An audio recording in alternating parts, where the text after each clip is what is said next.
Hello. Hi, everyone. I'm Amy. I'm Jonathan. Nice to meet you. I'm sure it's been a long, hot day, so thank you for sticking around to hear us talk some hacks. I don't like the word hacks very much. It sounds like, you know, like whenever I'm on Pinterest and there's hacks for fixing your garage door, it doesn't seem very glamorous, so I'm going to use the word secrets more, like just secrets that I've learned through the years on the red carpet or on my blog, The Beauty Department, or just little things like that to share with you. Do you want me to start? Go, yeah, for sure. Okay, so I just brought some of my arsenal from my makeup kit to share with you guys. A great secret is if, let's say, you don't want to spend $40 on a contouring brush, you can take a bronzer brush and just squeeze it between your fingers, and then you get the angle that you want to get right there on your crease, right under your cheekbone. If your cheekbones haven't come in yet, mine didn't come in until I was 26, and I remember my mom being like, they'll come in, but every picture I had these big chip on cheeks. You can buy them now, too. You can buy them now, too. They didn't have that when I was growing up. You could take a brush and just roll it down your cheek, and you'll find where it goes in, and that's your cheekbone, and then there's a nice line for you to have your contour. I'm kind of into the non-touring thing right now. I just feel like Instagram makeup has gotten a little out of control, and so when you're sitting down next to someone in person and you feel like you could take your nail and write your name in their cheek, it might be a little too much. So I'm all about a lighter hand now with contouring or non-touring. Beauty blender, it's my best friend. Everyone knows you wet it first under the water and squeeze it out, and then squeeze it in a towel, right? Never use it when it's small and dry. A great tip, if you don't like a cakey, powdery look, you can, I don't know if any of you have, CoverGirl makes one, and this one is Mally. It's like a, let me show you. It's kind of like a primer, but it's like something, an anti-shine. So like anywhere you have shine, you can just put it on it. I use that instead of powder a lot, but I also find if you take the back end of a dampened beauty blender and put that in the powder and then dab that on, it sets your makeup and takes away the shine without cakiness. I also find that if you're gonna powder, which I'm all for powdering, but if you're going to, a powder brush kind of sweeps it. So let's say you've been very precise in where you put your blush and your contour, and then you take powder and you're just kind of sweeping it away. I would always stipple if you're going to use a powder brush. Never sweep. So just really work on stippling. But what I do on jobs is I use a powder puff and I bend it like a taco, and then I roll it against the powder and I roll it and press and stipple against the face. I find that works way better than a powder brush. Under eye bags. I get so many questions about under eye bags. And I notice a lot of stuff on Instagram about drawing a triangle. I don't believe in that. I believe, do you remember art class? Did you guys ever take art class in school? So when you're drawing a painting, if you want something to look like it's further off in the distance, you make it darker. If you want something to look closer up, you make it lighter.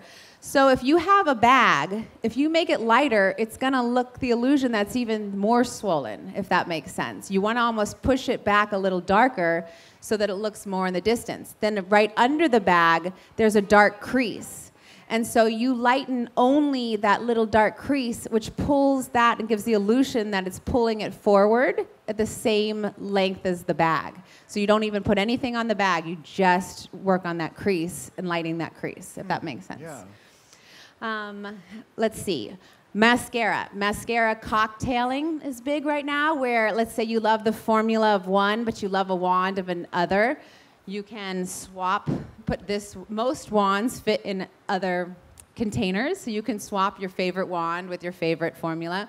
You can also layer, where like you do one for fullness first, which tend to be more fluffy and pettable, and then to really get in there, follow it with a volumizing one, or you could start with a bristle, like a hair bristle mascara wand, and then follow it with a plastic bristle one.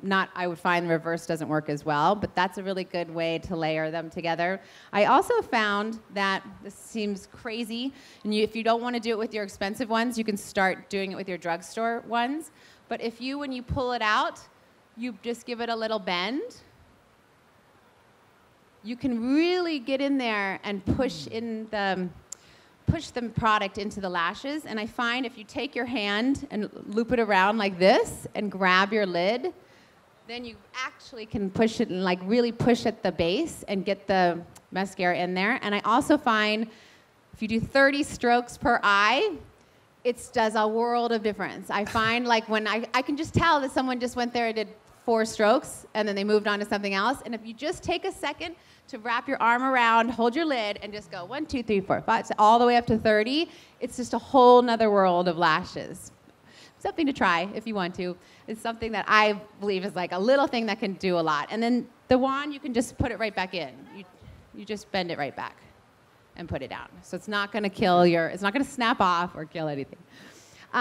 For lash strips, a lot of people find that they slide or they come off on the ends. I get that question a lot about lash strips. So I've found that one of my friends is a burlesque dancer, Carolina Sarasola. She's amazing. And she had to do her own makeup every night as a burlesque dancer. And she's like, no, Amy, you have to wait 3 minutes for it to get tacky. And I would just wait like 30 seconds. But she's like, 3 minutes, just put it down. Like you put the lash glue across the bottom, put it down and wait 3 minutes. You can literally pick it up and just pop, and then pop, and you're done. And I like to cut a Q-tip in half and then take the blunt end and then go in and push it and just really secure it because my job's on the line. So like when I'm doing someone's lashes, you don't necessarily have to do that for yourself. What else can I share with you guys? I'm very into a sunset in the crease. So if you do a smoky eye, it's beautiful. But if you go and take like almost like a blush color, like this one, it's really pretty if you add that to the crease. It just takes the drama to another level. I'm very into using my fingers for eyeshadows.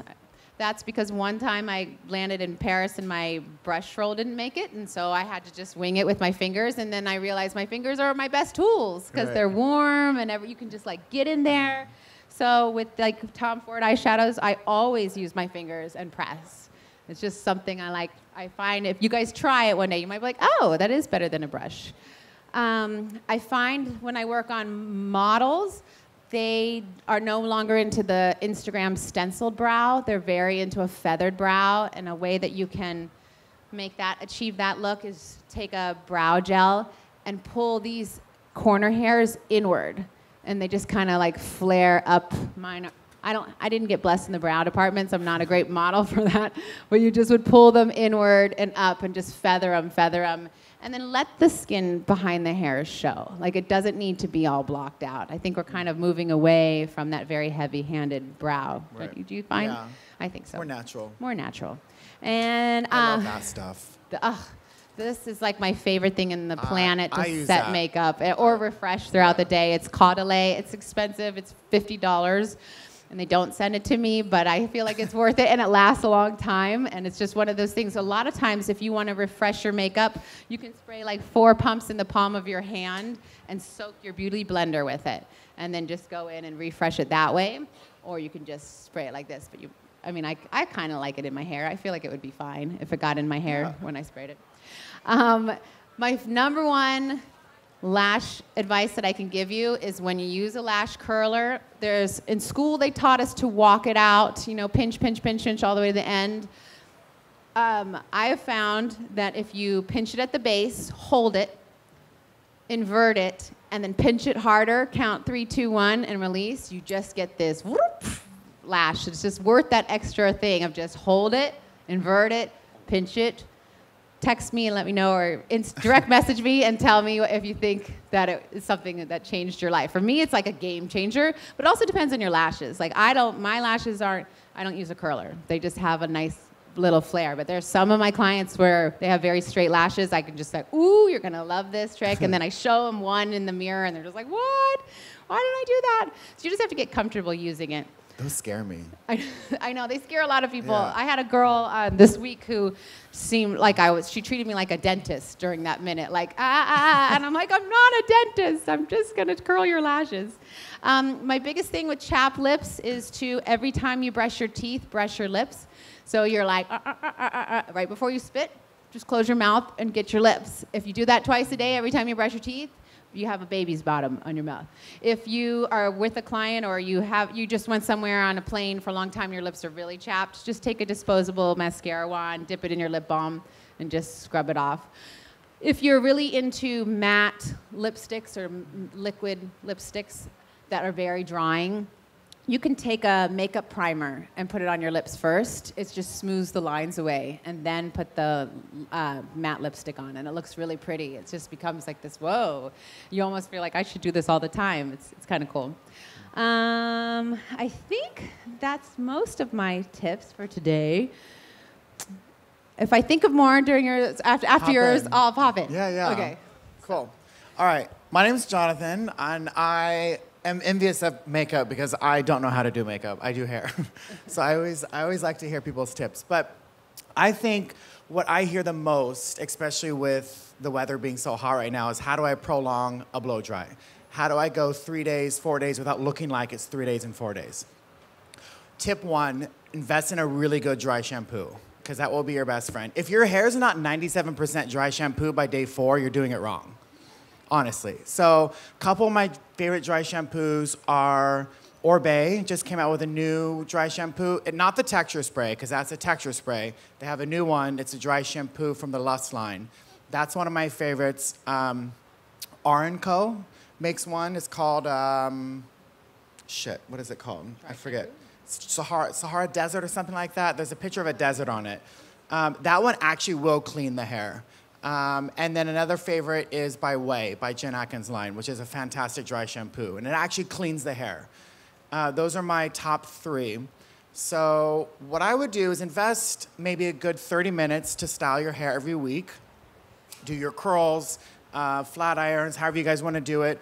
I know a lot of women like to do flat iron curls now because it looks a little looser than actually doing it with a curling iron, which is fine. So whatever your technique is, do it. But I would say by like day 4 or 5, it's probably time to put the hair up, okay? Because there's no dry shampoo that's gonna help at that point. And right now, top knots and high ponies are really in. It's something that you can take from day to night. So my recommendation is most girls are afraid of getting the bumps. It's really hard to get those bumps down and have the hair look flat.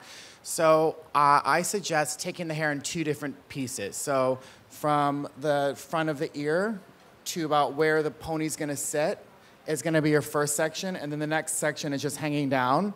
Tie that up with a bungee, or I like the bungees because you can keep the tension straight with one hand and then wrap the bungee around so you're not weaving an elastic band around and losing the tension. And then take the bottom half and bring the bottom half up with the top half. Does that make sense? So you're kind of essentially making 2 ponytails and you're putting it into one. Very cool. Yeah. And then that could be one look. Another look is the same thing, but then just twisting into a chignon, if you will, or a bun, any kind of sort. Those are my styling techniques.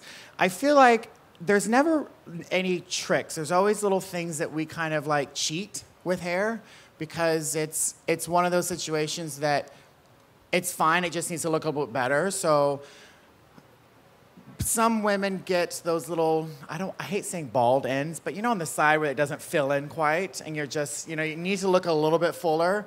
Color, have you guys heard of Color Wow? It's like a little palette and it comes and I think 3 or 4 different colors, and there's dark brown, medium brown, and like a light brown. And it almost looks like an eyeshadow. And what you can do is just take that, there's a little brush on it, and you're just brushing in on the scalp. So you're essentially covering the scalp so you don't see the scalp, because that's essentially what makes the hair not look so full, is that you can see the scalp. Or if you don't have that, you can always use good old eyeshadow. And what I would recommend is dipping the brush into like a little tub of hair wax, and you're almost creating a texture for the powder to stick onto, because if you're going straight from the powder onto your hair, it's probably not gonna stay, it'll fall out over time. And I mean over time, like at the end of the day, it'll probably be gone. So just dip the brush into the wax a little bit and then into the eyeshadow and then put it onto your scalp. And what I was going to say earlier is I think it's always direction. I get, especially in the salon with most of my celebrity clients, is what do you think will look good? What do you think will look good on me? Will that suit my face? And in my case, most of my work is freelance, so a lot of it is styling. So it's something that's going to look good that day. But on the other hand, I do work in a salon, so I always, haircuts are obviously huge. And your bob right now is so on fleek. It's so good. I love it. Yes, bobs are really, really in right now. And you said asymmetrical. Look at her. Yes, it's so cute. So, yeah, I love it. It's really cute. Bobs are really hot right now, and there's two kinds of bobs. We've got bobs which are above the shoulders, which I consider a true bob, and then there's what we call a lob, which is like a long bob, which she's got lob on one side and she's got a bob on the other. So you're in good shape. And you just have to go with your face shape. If you have a longer face shape, I would probably stick with a bob because it's going to kind of smash your face a little bit so it doesn't look so oval. And then for shorter face structures or shorter foreheads, if you will, I would do like a lob. And those are the kind of directions I do. A lot of layering is kind of going away. If your hair is going to be long, I would do some like longer layers as far as just kind of airing the hair out because you don't want it to be too choppy. And you can never go wrong with a fringe. I think every girl looks good with a bang.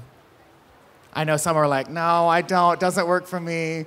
But it's the right one, and it's how you style it. The fringe? Bang? Fringe?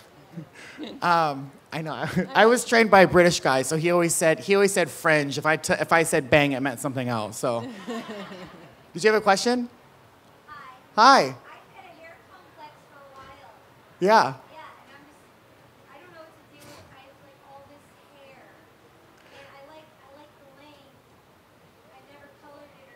Okay. It's just the couple people I've gone to, they're always really scared to cut my hair, and they say I just want someone's weight cut out. Yeah. And they say if they cut out the weight, then I don't know. They give me all these excuses, and it's been really difficult to get a good hair person to do something for their hair. Yeah. Did you guys hear her? Okay. So you're going to the wrong people because no one should ever be afraid to cut your hair. Yeah, I see that. I see from here you got a lot of hair. Are you attached to the length? I can definitely go a little shorter. Yeah, I think you would be a really good candidate for a lob. So a lob. So something like this is the décolleté, the chest here. Something that's going to rest about right here. And then what I always do is I like some women that are a little kind of on the verge, should I cut it, should I keep it? I'll always go slightly longer in the front, just so that they feel like that length is still there. And it also doesn't get in that awkward stage where it just sits on your shoulders and kicks out. But you do have a lot of hair. Layering you too much might be not a good idea. I would probably get in and texturize it a little bit. And I do a technique that's called an undercut. So the pieces underneath each subsection are going to be shorter, so when the hair lies over it, you're kind of like moving space to create more space. Does that make sense? What about someone they said recently a shaggy look? I think you have too much hair for a shag. And the only reason why I'd stay away from that is because shags are really not in anymore. And you have a lot of hair, so it might come back and it might go this way. Rather than, because your hair's, I don't want to say it's not flat, but because it has so much weight, it's pulling down. As soon as you release some of that weight, it's going to bounce up, and the hair is going to get larger than what it is right now. So I can release some of the hair out? Yeah, absolutely. I would do it not in a way of layers. I would do it in a way of texturizing or moving some of the weight. Does that make sense? Did that help? Okay, cool. Hi. Okay.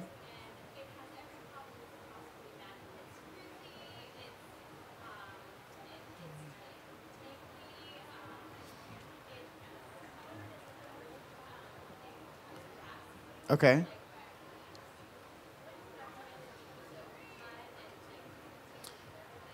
Right. So did everyone hear her? Her question was, she has the opposite hair. She's got, it's fine, doesn't hold color, and is it curly at all? Yeah. Are you attached to the length? Because I would say go short. I would do like a really classic modern bob on you would be really cute. And the only reason I say that is something that's very structured with hair that's fine is going to work better. Anytime you get too shaggy with hair or too choppy, it can sometimes backfire on you because then it can look even more sparsy and fine and I hate using the word strangly, but strangly. You know what I mean? So anything that's going to be structured and very strong is going to work in your favor. So I would try playing around with the bobs. And you know, when you go to your hairdresser and you're experimenting with new haircuts, always, always, always bring pictures. Because your version of a bob is going to be much different than my version of a bob, regardless if I'm the professional or not. So bringing in pictures and kind of narrowing down what you want is going to help. But also bring in at least 2 pictures of what you don't want. Because we can sit here all day long and be like, this is what I want, this is what I want, this is what I want. It's such a vague, you know what I mean, kind of expectation. But if you say, I don't want short hair, then automatically we're not going to do the bob. Or I don't want layers, we're not going to do this. You know what I mean? So bring in something that you do want, but also bring in pictures that you don't want. So you kind of really narrow it down. I think a proper consultation is huge, especially when you want to get what you want with a haircut.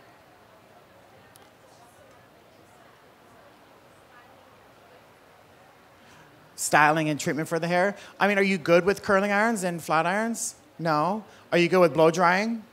Okay, like with the round brush? Yeah, then you know what? Stick with what you know. Don't make things complicated. Life's already complicated. Let's not make it anymore. So if you're good at blow drying your hair and doing a round brush, then do a round brush. If you're not, go into the salon and get a blow dry.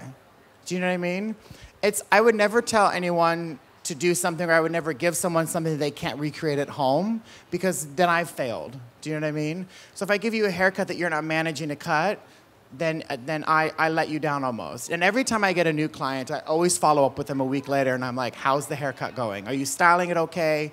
Is everything what you expected? Is it growing out okay? Because I want to make sure that if I am giving them something and they're walking out of the salon looking like that, I want to be able to have them do the same thing when they go home. Do you know what I mean? Any more questions? Yeah. Shampoos. Okay, so yeah, of course. I recommend having at least 2 or 3 different kinds of shampoos in your shower, and you're using those on the regular, because just like anything, your hair, your skin, your nails, things get acclimated. And if you're using the same fantastic, expensive Orbe shampoo and conditioner every day, and even though it's the best on the line, your hair's not going to benefit from it if you keep using it the same one all the time. So switch it up. What I would recommend is using something like what we call a demineralizer, or like a once a week that's going to kind of strip all the oils and product out of your hair. Something that's not too, just like a normal daily kind of like reset button for your hair. And then also having something that's a little light in weight for shampoo and light in weight in conditioner. And then also doing a mask. You know, now it's the summertime, if you're going to the beach a lot, if you're out in the sun a lot, do a mask once every 2 weeks. Depending on how often you shampoo, I would say every 4th shampoo, maybe do a mask, which sometimes can come out to like once a week, twice a week. But definitely do not use the same conditioner every time, or shampoo and conditioner every time. Yeah.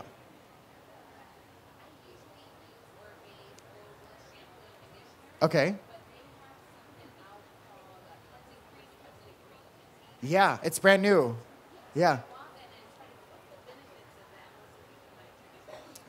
The cleansing cream is kind of it's finer hair.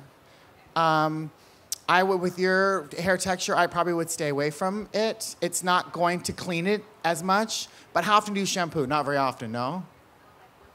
Okay. I would actually, in your case, use the cleansing cream as a styling product. So use just a little bit on the mid-shaft to ends only, and let it air dry or blow dry it in however you style your hair, and see how you like it.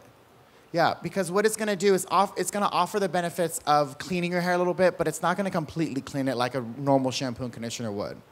The one that you have is in the green bottle, right?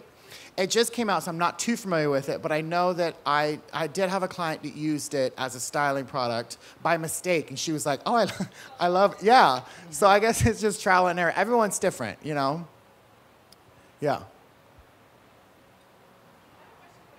Yes. Sure. What's your favorite eyebrow product?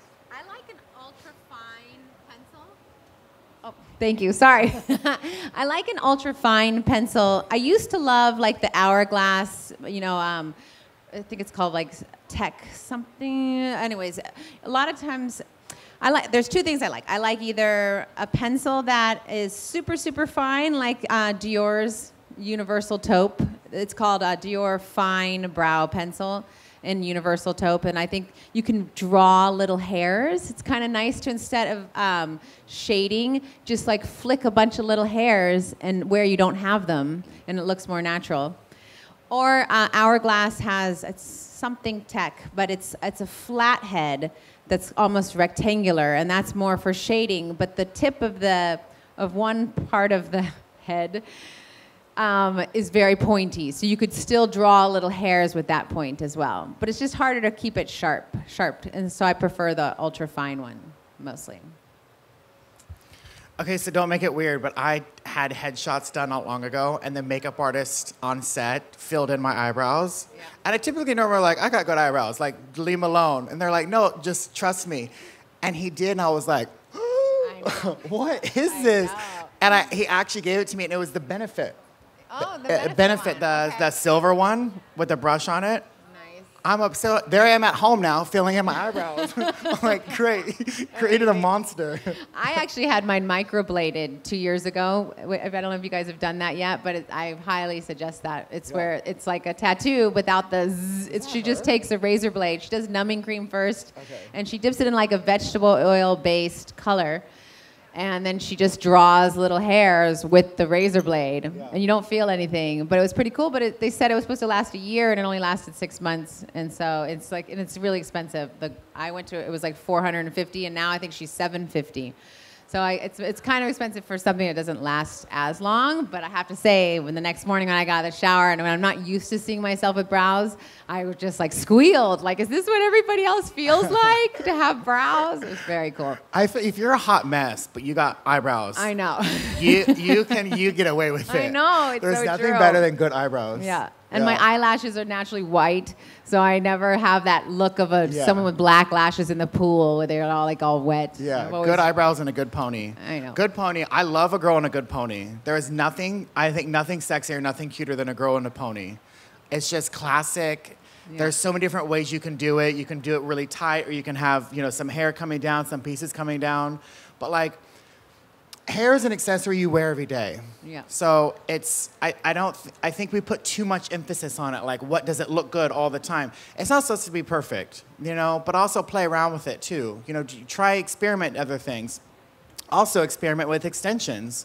If you go, everyone heard of the hair shop over there on, they just moved recently to Fountain and Highland. And they're easy. Go get a nice pair of clip-in extensions, or the high pony extension. They just got some new ones, which are really good. Play with hair. Have fun. You know what I mean? Change it up. Don't do the same thing all the time. Yeah. Okay. Yeah. Okay.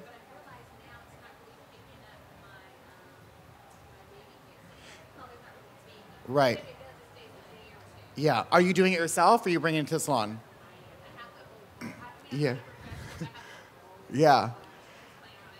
So what I would recommend is when I used to do color, my clients in the salon, their color formula was different on their hairline than it was the rest of the hair.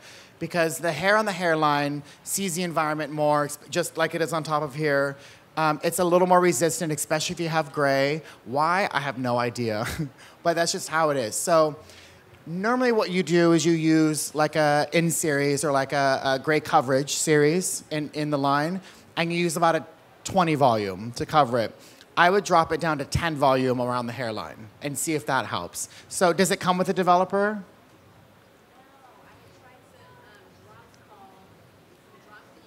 Oh, the magic something? Yeah, yeah, yeah. I think that just, I just think that dilutes the product. Or what you could do is you could do what we call a bristle mix, which is more color, less developer. So it's more ammonia and less hydrogen peroxide. Because you just need a little bit of the hydrogen peroxide just to open the cuticle of your hair. So try doing that first. If that doesn't work, then maybe drop the developer down to 10 volume instead of 20. I'm assuming it's 20, isn't it? Yeah, so try dropping it down to 20 volume. And you know, developers are all developers. They're all the same. They're all going to talk to each other. So if you're using, for example, Matrix Color, and you're using L'Oreal's developer, it's fine. It's not going to do anything. Yeah. That's not what manufacturers want me to say, but that's just my experience. Yeah, back there.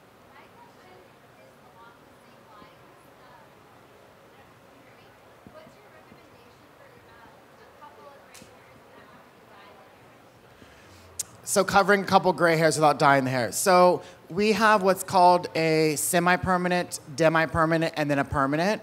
So depending on the percentage of gray you are, I would do like a demi-permanent. And essentially it's like a rinse. So you're not really lifting the cuticle of the rest of the hair. You're just depositing color onto the hair that's gray. And you can do that just in a bottle. You can go into the salon or you can do it at home.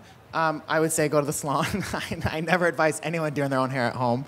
But it's just a rinse, and it lasts between 4 to 6 weeks. It's very minimal. But I'd hate to say go in the salon and get those covered with permanent hair coloring. You have to commit to that every month if you don't need to. If you're 20 to 30% gray, I would always recommend a rinse. I wouldn't commit to doing a full permanent hair color. Once you start getting in like the 50, 60 range percentage of gray, then I would start doing permanent. If she had a date that night and like 4 popped up, could she do brown mascara? Brown mascara, yeah.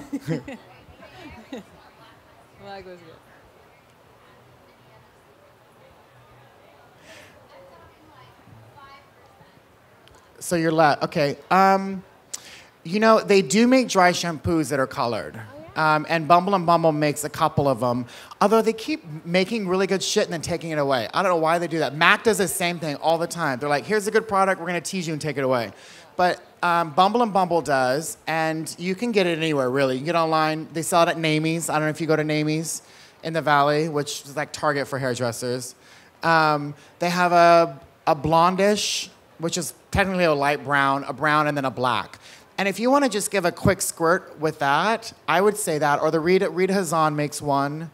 I don't know if there's any else. There's not very many colored dry shampoos. But I would recommend that. Just be cautious that it's in your hair. And don't be like all cute and sexy and like, hey, you've got to get it in your hand. You know what I mean?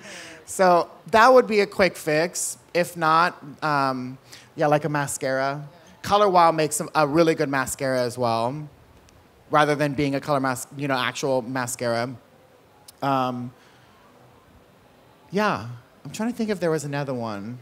I'm sure it'll come to me when I'm driving home. Topic that you use on men?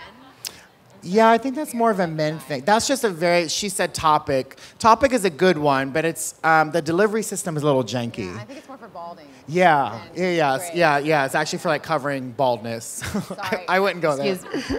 I'll stay out of the hair conversation. You're fine. Any more questions? Yeah. Yes.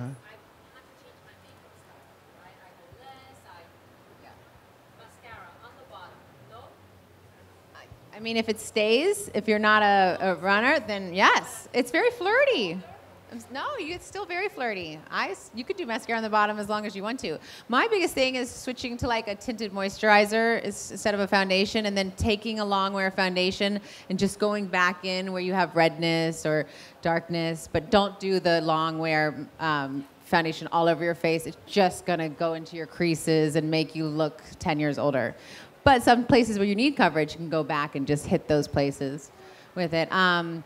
I think sometimes too much shimmer on the cheek when we're older doesn't look very flattering. Too much eyeshadow when we're getting older, because things start to sag a little and crease. You know, it gets more textured. So a shimmer kind of highlights that, because it's a highlighting, most shimmers. How does that work out? The older we get, the less we need to put on. I know. It should be the way around, right? I know. Jeez. I find my 20-year-old clients want so much makeup to look 40, and my 40-year-old clients want to look 20, and it's like, well, everyone. I don't know. I'm more in the less makeup even in your 20s. I just think if you can go less, if you can get away with less. I know Instagram, it might look really pretty, but you got to look really good when you're next to somebody too. Yeah. And it's a lot of makeup right now. I think 5 years from now, everyone will be like, oh my God, remember when we used to wear all that makeup? You know, and hopefully the trend is going a little more natural. Yeah. Okay, so that same shoot I was telling you about with the eyebrow pencil, he used this thing. I don't know. He did me all up. I was like, do I need it? First of all, yeah, your skin's pretty gorgeous. It's called Becca. Yeah, right? Becca's amazing line. And the color was opal. Ooh, a little highlight. It was really good. Yeah. I'm not gonna lie. It was really good. I just put it like under my eye. Yeah, they have it in Nordstrom downstairs. Oh shit! Don't tell me that. I feel like they still have Becca there. Yeah. Yeah. Yeah. There's always some secrets, right? Yes. Yeah. Why not? Hi. Okay. So I just went to my dermatologist, and he's like, "Oh, you have acne in this area, and it's only in this area where I was using this Maybelline concealer stick for every day." Oh, bummer. Just for my T-zone area. Yep. So, what recommendations, one or two, maybe organic, natural products, do you think is good for that I can pick up like a concealer stick just to, 'cause I don't do makeup, just around the eyes here, and just in the T-zone area that I can do for an everyday? Yeah, because concealer sticks are really for under eyes, so they're very emollient. So that would definitely break you out. And they don't really, I think CoverGirl might have an oil-free concealer. You'll have to, an oil-free. You almost want, if your T-zone is really sensitive and tends to break out, you don't want to put concealer there because concealer is mostly meant for here. So you would do an oil-free foundation, maybe even like a cream foundation so that it's a little thicker and so it has more coverage, but it's oil-free. So I have to think right now of an oil-free cream foundation. There might not be such a thing, but there's definitely an oil-free foundation. Every brand has one at a drugstore. You could try one of those and just see if you can get enough knocked out on coverage with that. Don't do sticks. Powder, yeah, you can do powder as long as it's non-comedogenic and isn't pore clogging. But are you shiny in the T-zone? Is that why you would use powder? Yeah, then don't. Just the little bumps. Like pink. Redness. Yeah, so you should be able to knock that down with foundation. Knock it out. Yeah, like try to do an oil-free foundation. It could be a liquid. I don't think there's an oil-free in a cream. Now that I'm thinking about it, so you would have to do a liquid. If it's not breaking out under the eye, you can stick with a concealer stick under the eye, because that area is not sensitive. Yes. Yes. Yeah. Okay. Uh-huh. Yeah.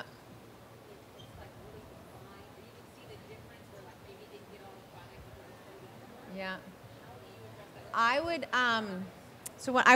your order is awesome, but I would apply it to the back of your hand and then take the brush and maybe slide out a fifth of it. And that's how thin it should be on your brush. If you go heavy on that brush, it's gonna go heavy into those creases, and then when you set it with the powder, it's just a recipe for disaster. So you really want the thinnest layer possible. See if that's enough to knock it down. If it's not, you go back with another fifth and try to just get in there with that. And then I would set it with the puff where you're pressing it like this. And the powder that I would use is this Dr. Hauschka. It's the best powder. It's on every skin tone. I've used it on everybody. It's not going to go gray or ashy or anything. It's just going to set. It's setting. It doesn't do coverage, but it will set it. Try that, and then direct message me and let me know how it goes. Okay. Sure.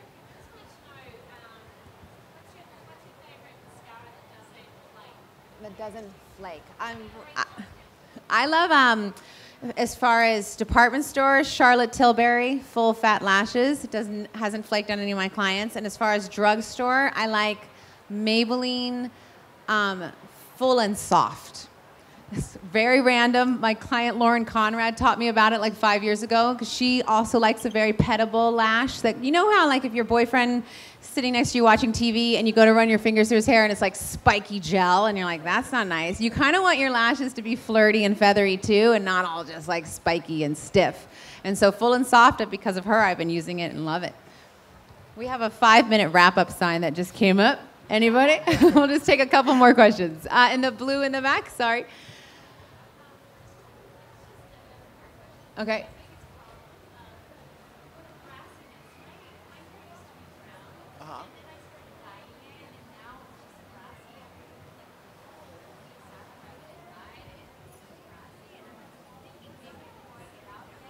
Okay.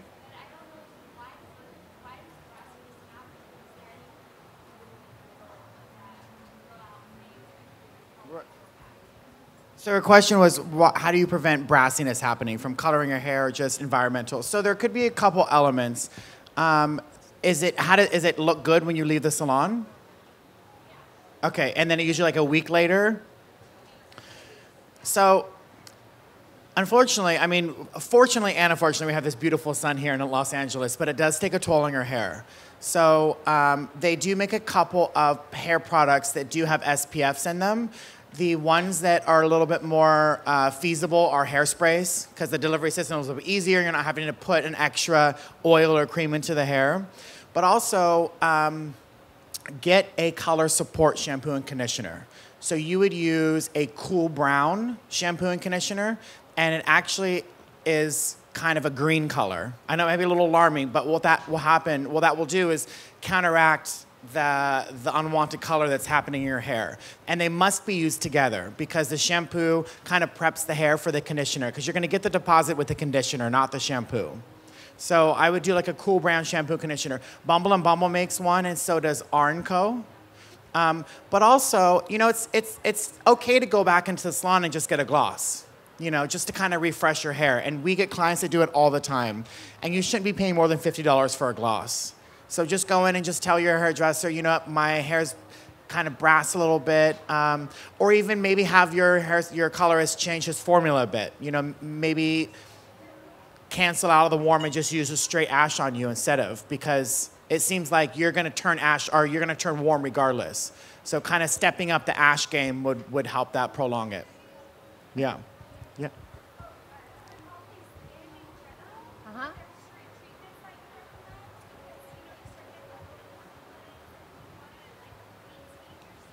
Yes. So I found eye cream as soon as you come out of the womb, get the eye cream going, because that skin just is so thin. And then I think as soon as you can start adding a glycolic acid toner every time after you wash your face. And when you wash your face, use a facial oil cleanser, one that has oil in it, and don't splash. Invest in a muslin cloth. Muslin cloths, you can just get them on Amazon Prime. So you would come home, you have all your makeup on.